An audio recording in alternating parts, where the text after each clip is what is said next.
Now on the APEC VIP hotline, cutting-edge training for the serious athlete. The results are shown when they take the field. It's with us right now, the managing editor of TexasFootball.com and Dave Campbell's Texas Football. It is Travis Stewart. How you doing, Travis? I'm good. You have a Happy New Year, bud? I did. And yourself?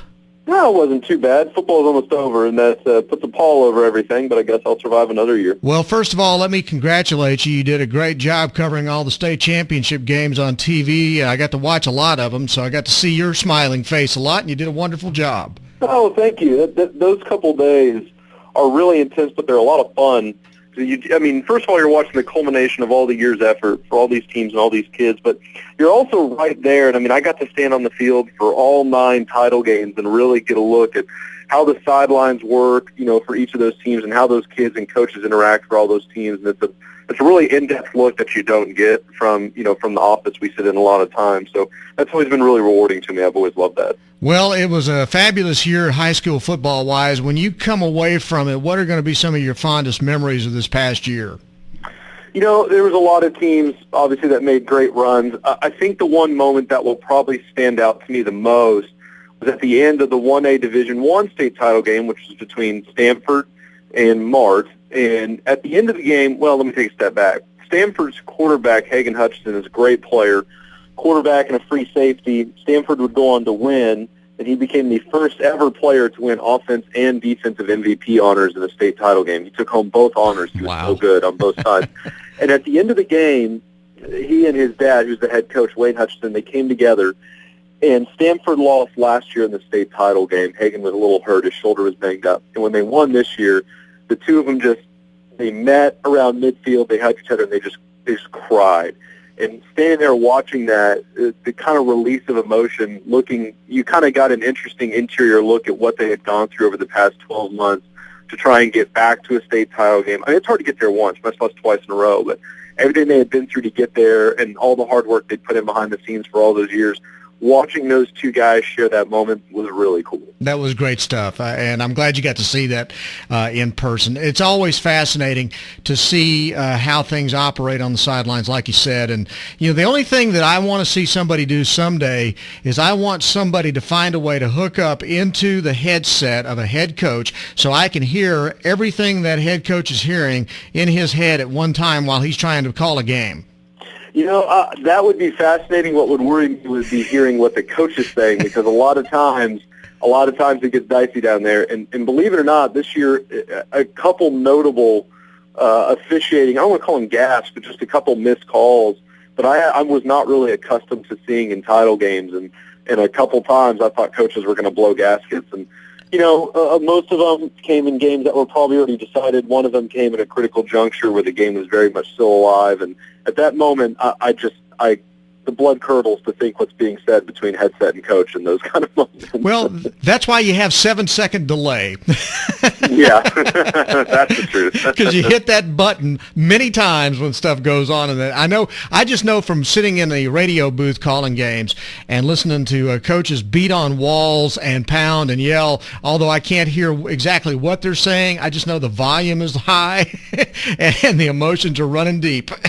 I can tell you, I can't reveal team or coach because he's still current, but it was an East Texas team. It was a high-profile playoff game a couple years ago, and a call did not go their way. It was probably a bad call, but it was kind of bang-bang. Don't really blame the ref there.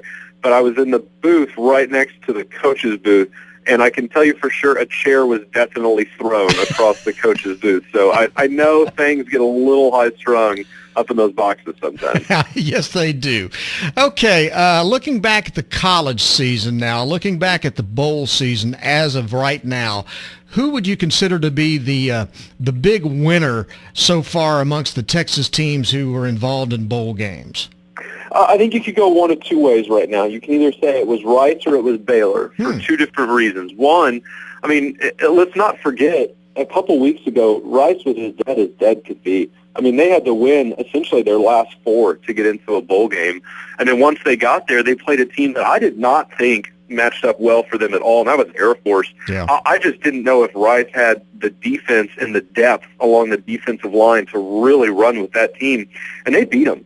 And considering where David Bailiff, their head coach, what his status was when they were essentially idling along, needing 4 straight wins just to get to the postseason, I mean, there's a good chance he gets fired, if that ends up playing out the way it looked like it did at that point.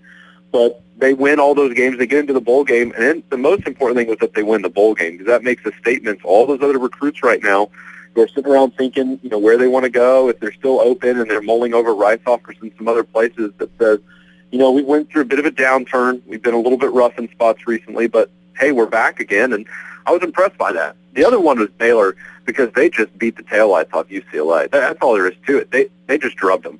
And I was excited about that game. I thought Baylor was going to win. I thought it was going to be a little closer, but I did not think that UCLA had the speed to match up with Baylor offensively or defensively, I guess. And I'll be darned if I wasn't right and then some. UCLA looks lost. And at every key skill spot for the Bears, they just ran them ragged. Were you surprised by that? Yes. I wasn't surprised that Terrence Williams got open in one-on-one coverage down the sideline. I was surprised he was in one-on-one coverage, but I wasn't surprised Terrence Williams was getting open. I wasn't surprised Nick Florence made tough throws under pressure, sometimes taking a hit to the chops. I wasn't surprised that Lake Seastrunk continues his growth, and I wasn't surprised that Eddie Lackey and Hager and some of the other defensive guys continued to play better and better. I was surprised at how little fight there looked like there was in UCLA, or better answer, how much it looked like they had no answer for what Baylor was doing.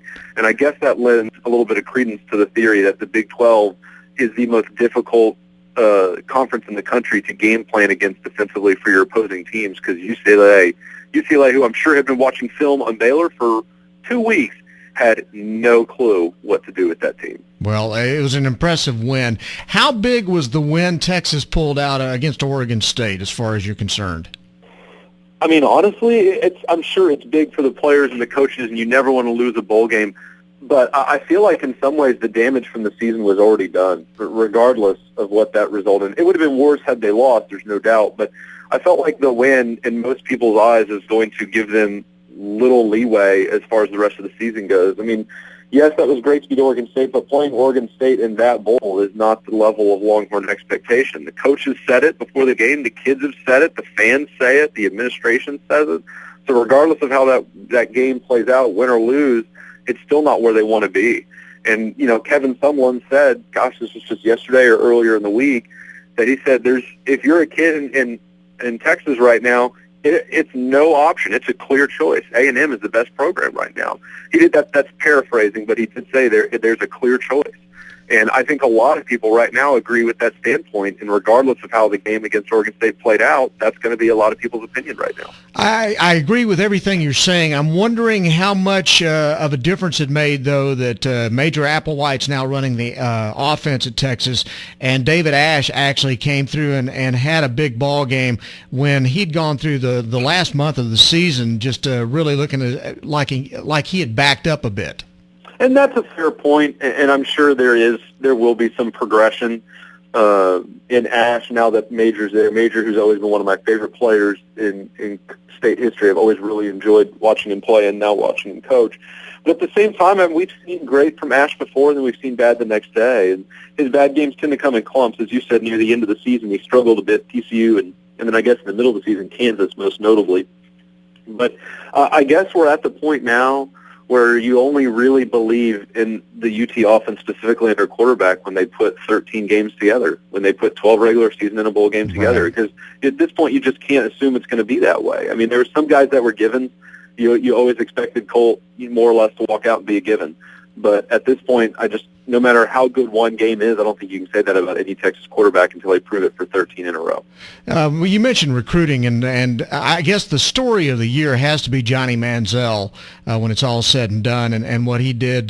But it's in the bigger picture what Texas A&M has been able to do in 1 year under Kevin Sumlin, with, of course, Johnny Manziel heading up that whole story. It's pretty phenomenal turnaround. It really is, and I think it just goes to show how much respect people have for Sumlin, that when Kingsbury left, who had helped recruit a lot of those kids, nothing really changed in that class. Everyone still wanted to be a part of that A&M picture, and things may change between now and signing day. We've still got a month left, almost exactly a month left before signing day, and we know how things can waffle back and forth in that time period. But when Kingsbury left for Texas Tech, it didn't scare a lot of people away. And sometimes when you're recruiting coach or a guy that you've made a great connection to, especially a guy who's got his stamp on one side of the team like Kingsbury did last year, a lot of times when they leave, kids leave too, but it didn't happen. And you contrast that with Texas' situation, and they've lost 4 kids from this recruiting class already. And, that's not the end of the world. They've still got a lot of great kids there, but 4 kids for Texas is a lot. I mean, I don't even remember the last time that's happened. You got one of them, Hicks going to TCU, another in-state program. It's just Ricky Seals-Jones left. Now he's going to A&M, another in-state program, different conference, but still in-state rival for recruiting and things. It's a very different world than it was 3 years ago. And it may be a one-year anomaly or it may be the new 10-year trend. But right now things look very different than they did a couple seasons ago. What do you expect in the Cotton Bowl this Friday? I think A&M's going to win.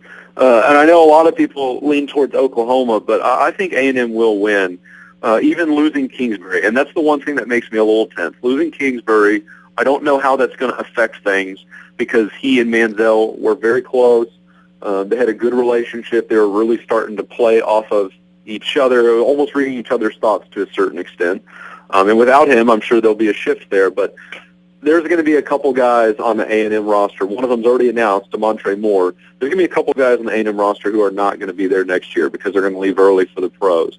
And I would be stunned if they didn't come out and play a spectacular game in their last game in an A&M uniform. And yeah, there's going to be some Oklahoma kids that are going to leave early too, I'm sure. But you put A&M's year against Oklahoma's year and what this year meant for Aggie faithful, it's hard to imagine that some of those kids are not going to come out and lead and play a great game. If they were to lose to Oklahoma, would that kind of calm some of the momentum they've had or that they bring into the recruiting season? No, I doubt it. I think this class is more or less locked and loaded. And even if they lose to Oklahoma, I think the staff can still sit in front of kids and say with an honest, straight face that the best is yet to come, regardless of whether it's a win or a loss. And whenever you can promise a kid, or at least tell a kid with a straight face and he believes you, that the best is yet to come, especially after your team just won 10 games in the SEC and your freshman quarterback became the first ever freshman to win the Heisman, I think you're pretty locked and solid. Now, if they get smoked by Oklahoma this year, then maybe that affects things for 2014 if you have some kids that are on the fence between A&M Oklahoma or maybe A&M Oklahoma and a couple other schools. And don't make no mistake, A&M's not in the Big 12 anymore, but they're still battling Oklahoma head-to-head for a lot of guys, especially defensive tackles this year. They were. So if they get smoked by Oklahoma, maybe for the 14 class, but for 2013, I doubt it has any impact whatsoever. Okay. And now tell me what's coming up with TexasFootball.com and Dave Campbell's Texas Football. It's all magazine. We'll send our year-ending winter magazine to the printer in, what's today? Today's the 2nd. We'll send in 13 days. We got a lot of work to do on this sucker, but it's going to be a great one. I mean, it's not like I'm giving anything away. Aggie fans are going to love it. But there's a lot of reasons for the rest of the fans across the state to love it too. A lot of great high school information here and a lot of things that you can't get anywhere else. And as always, the only place you'll see all the small schools like UNT and UTSA and all them reviewed in the exact same light and letter as Texas and A&M and all the big heavy hitters. We're still the only ones that are doing that, so we'll stick with it. Outstanding. Hey, Travis, thanks again. We love talking to you every week, and we look forward to talking to you next week as we start moving into the recruiting season. Sure, we'll do it next time, bud. Sounds great. Travis Stewart from Dave Campbell's Texas Football and TexasFootball.com on Bryan Houston Sports Radio Live on 99.3 Talk FM.